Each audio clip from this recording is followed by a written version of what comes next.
What if I told you that your morning cup of coffee is shrouded in mystery and intrigue? This seemingly simple brew has a past as rich and complex as its flavor.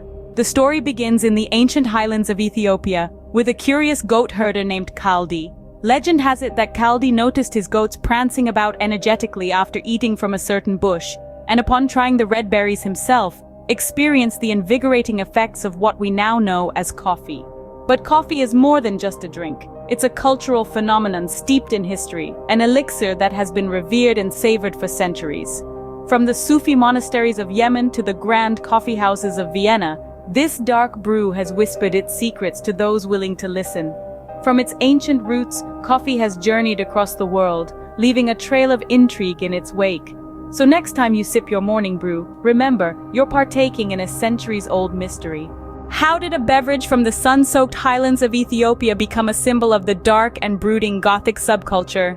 It's a curious tale that intertwines history, culture, and a love for the dark roast.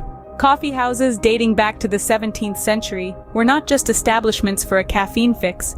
They were intellectual hubs where art, literature, and free-thinking ideas percolated as freely as the coffee brewed. These gathering spots were the birthplaces of revolutionary ideas and movements, much like the Gothic subculture that emerged in the late 20th century.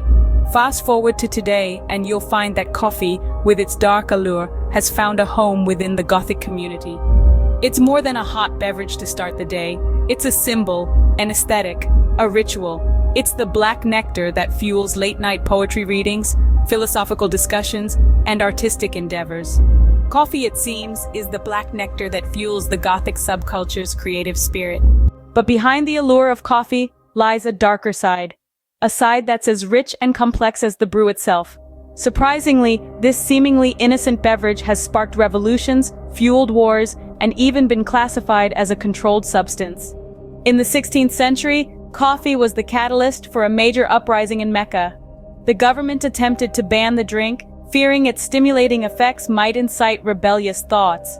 This resulted in a violent revolt, illustrating the lengths people would go to for their beloved brew. In the 17th century, coffee was demonized by religious authorities in Europe. They labeled it the bitter invention of Satan. But Pope Clement VIII, a confessed coffee lover, intervened and baptized it, making it acceptable for Christians to consume.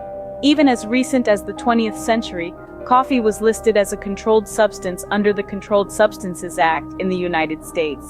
It took a while for us to realize that it was not the coffee that was harmful, but the excess consumption. And let's not forget about its potential health effects. While moderate consumption is linked to several health benefits, excessive intake can lead to problems like insomnia, digestive issues, and even increased heart rate. Finally, consider this. Coffee is the world's second most traded commodity, trailing only behind oil. It's a multi-billion-dollar industry that thrives on our collective addiction. So next time you sip your morning brew, remember, you're partaking in a ritual steeped in history, controversy, and a dash of the macabre. But after all this, one question remains.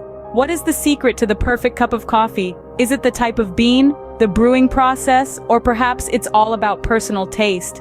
Let's delve into this conundrum, shall we? Firstly, the choice of bean. Coffee lovers are split between two major types: the full-bodied Robusta, with its high caffeine content and bold flavor, and the subtle, aromatic Arabica. Each has its unique characteristics and charm. It's like choosing between an Edgar Allan Poe novel or a Mary Shelley classic. Each has its own allure, but it's a matter of personal preference. Secondly, there's the roasting process. Light, medium, or dark roast.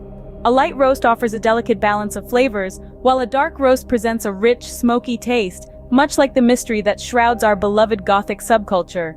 Next up is the brewing method.